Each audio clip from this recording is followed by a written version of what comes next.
I'm out of words. Let's enjoy this moment. Let's enjoy this moment of me shutting up. Welcome to the EBOARDMUSEUM, one of the biggest museums for synthesizers and keyboard instruments in the world. We are in the beautiful city of Klagenfurt and you are in for a treat. This impressive collection of vintage keyboards is located in the Austrian Alps right next to the Wörthersee and contains rare exhibits ranging from timeless classics to the strange and obscure, the good, the bad, the cute, instruments played and owned by legendary musicians, one-in-a-kind versions of every synthesist's dream and an unbelievable amount of organs, including the very first Hammond model and whatever this is. That's a lot of synthesizers, so I thought I'd better get some help. Amazing! The mind-blowing collection is managed by museum founder and head of the EBOARD team Gert Prix, who is not only an expert in synth history and repairs, but also a phenomenal player, mathematics professor and natural-born entertainer. Is there some story behind the Jupiter-8 or is it just one of the great Jupiter-8s? That's one. I prefer the 6. You got 3 4s? Yeah. Okay, why not? It's a Jupiter 12. Most people don't recognize this. It's rather famous because it's the so-called Formant, the one that was invented by a German magazine for electronic musicians. I don't know by heart where it came from. I would have to take a look. You didn't steal it? I don't say yes, I don't say no. 100M by Roland from the mid-70s. This was new old stock from the factory.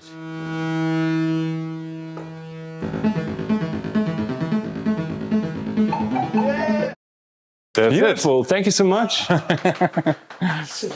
On the floor to the Hammond, the M3 that had been used by Grateful Dead. I suppose they had 2, one in the States and one for European touring, and this one is the one they used in Europe. Grateful Dead. Show me strength. Show me power. Yeah, that's the Arnold I know. This one, the left one, was on tour with Mr. Mike Oldfield. Okay. Last week there was an article about Kate Bush. Yeah? That she used Fairlights in the 80s to sample her own farts. And Really? put them on record. Surely that was a farticle. Famous fartist. So this is the original Tangerine Dream. The original one, yeah. Yeah. Is it working? Okay, sorry for asking. It's fully polyphonic. It's really the first one. Different design. Naturally, they were still exploring how to do the best design, and you see these toggle switches instead of the later famous design. This is original board by Moog. You could change from the pitch wheel to the rhythm controller. Power on. It's in tune since 35 years. This one is also working perfectly, and look at the console. Sometimes they made really very nice consoles for the Minimoog. Anything on the Opus? Nothing special. Okay. On a scale from 1 to 10? 10. When did you start calling it Moog, not Moog? Oh, since when? Yeah. I think since I met Mr. Bob Moog. That's the space for Memory Moog. I'm really sad Memory Moog is missing. Kruma DS2, an Italian, not so famous, but it got everything what you needed then, really. Is the Kruma bit something you like? I have several of them and they are very unreliable and the key action is horrible. This is Arnold's birthhouse, yes. birthhouse. Yeah, exactly. Yeah. And we are looking at his crotch. I saw you got quite a lot of Poly-800s. I think I counted 10. Come on. This one, this Poly-800 you never saw before and you never will again. Did you just like change the black and white keys? With my wife, we did on an afternoon. We took 2 of them. Just messing with people. One white, one black. With this Yamaha series, you need a while to understand what they mean. Really, it's completely different. I love it that you pronounce Yamaha the same way that I do, because I get ridiculed a lot on the internet for pronouncing it that way. Here we have the CS corner, the big ones. Yeah. 50, 60, 80, what to tell? Can I open the special panel? For sure. Yeah, it's like Indiana Jones opening the cave of the Blade Runner. The autograph of Mr. Harold Rhodes himself. Whoa.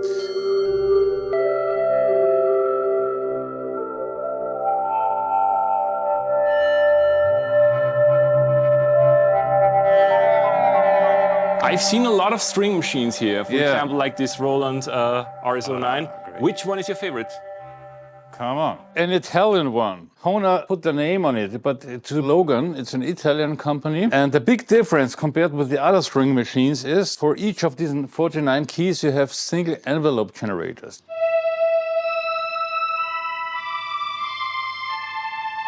Nice design. I love to see it. I don't have to play it. I only like to see this. But it sounds really lush.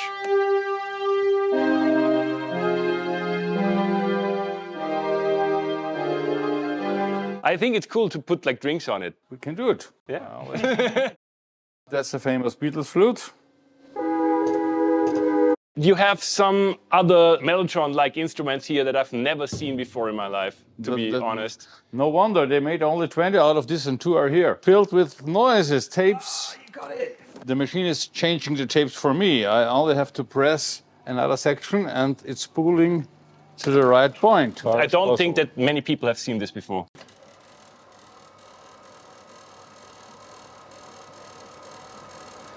It's slowing down right now and stopping at the... It's really a fantastic technique. St. Stephen's in Vienna. Oh. Riding a horse.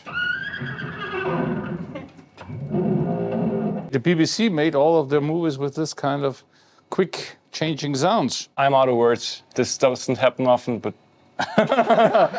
Let's enjoy this moment. let's enjoy this moment of me shutting up. Prototype for the clavinet. I like those sliders a lot. These look awesome. And now for something completely different. Here is an incredibly rare Hammond. It's actually a player Hammond. Well, it's a collaboration between a company called Aeolian, who normally make player pianos, and Hammond. Made for a few months in 1938. I mean, this might be the only one left in the world. And apparently this one's from a funeral home in New York. And we have, of course, a DX-1. Because it's awesome. It's a perfect instrument for the entertainer. Why isn't Yamaha building another one of these? Because they can't. I'm almost embarrassed to ask what this is. CP-70. Okay. I've never seen one in the flesh. I just know the sample sets because I'm probably too young for that. This one is the original. Thank you for the quiet. Should we talk about the ARP Tower? Because I'm pretty sure there are some stories to it. The usual one where the knobs are missing. This is the usual one where the knobs are sticking. What is called the pads? The proportional pitch control, PPC. Sounds like a disease. Krummer had a lot of different machines in the beginning, and later they had the Multiman combined brass piano, and so this was the most popular, the Multiman S. Then came the Multiman S2, very, very rare, and this was the first Multiman, also very rare. I have 2 of them. The Polybox. The knobs look like being made by military. They probably were. They probably were. This is the worst keyboard in the world. There's Arnold's bum. I think this even was the beginning for Ibanez to making stomp boxes.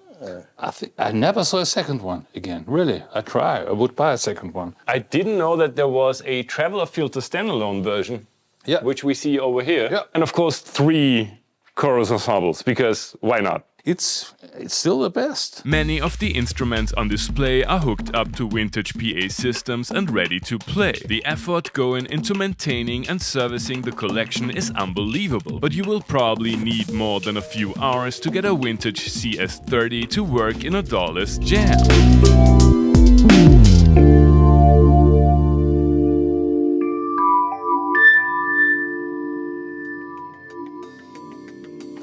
Florian, guess what I found? Another floor! So over here, there's even more organs. That's a guitar for drummers. You can slap it, you see, as well. It's weird that there's a Poly-6 and nobody gives a damn. How cute. Another bit one, but it has been bitten. Yeah, it tastes awful. You don't want a second bite. More 80s Roland keyboards in black that no one's interested in anymore. The sheer amount of Hammonds here is just absolutely outstanding. What the hell is SD synthesis? Some of these kind of quirky things they've got, like this here. What's that? I'm currently in a different room with even more organs. What are you talking about? I am an organ fetishist. And I'm not talking about my own personal... Is it possible that there's another floor? I think you have to dig your way into that one. Yeah, I really like the synthwave design here. Nice. super aesthetic. Have you seen a vertical mixer like this Davoli before? You stand in front of the speaker when you're operating it. It's gonna massage your body. More organs. I wonder if you switched on all the Leslies, if it would create such an internal turbine, kind of whisk us into another dimension. I think that's the last room of the museum. Last one. With another Poly-6 and another Poly-6. Okay, Great. let's call it a day. Let's call it a day. Thank you so much for watching. The collection is open to the public every day from 2 to 7 p.m. The modest entrance fee will be dedicated to keeping the non-profit museum running, and the venue is also used for many concerts and other events. Klagenfurt is a 3.5-hour drive from Vienna, and the local airport isn't exactly Heathrow, so you might wanna consider getting there from the neighboring countries Slovenia and Italy. In case you're traveling with people who aren't total synth heads, the region is breathtakingly beautiful and there are plenty of other things to do. If you liked our little gonzo documentary, like, subscribe, become a patron, check out everything Gaz Williams does because he's a total legend, visit the EBOARDMUSEUM and see you soon! We got that B-roll. Nobody in Austria cares about Sound of Music. What? It's just for the tourists. But no sense of pride. No. The thing is, I got aware of Sound of Music through the memes. I didn't know it as a kid. I didn't know it when I was growing up. Nobody cared for it. It's not like the. No. Oh my goodness. There's of course all these Sound of Music tours and stuff, but it's mainly for tourists. If somebody who's genuinely Austrian likes Sound of Music, it's because it went full circle. People from other countries liking it, and then international media bringing it back to Austria. Interesting. That's too specific. That is not B-roll. So something that I've said for years and years and years, one of my mottos is never say no to a banana. So if anyone ever offers you a banana, always say yes, because even if you're not hungry, it's perfectly packaged. It can go in the pocket. There's 7 different sugars in a banana. Each sugar is successively more complex than the next. So it's just this smooth energy feed. That's why it's the happiest fruit. You don't ever hold it that way.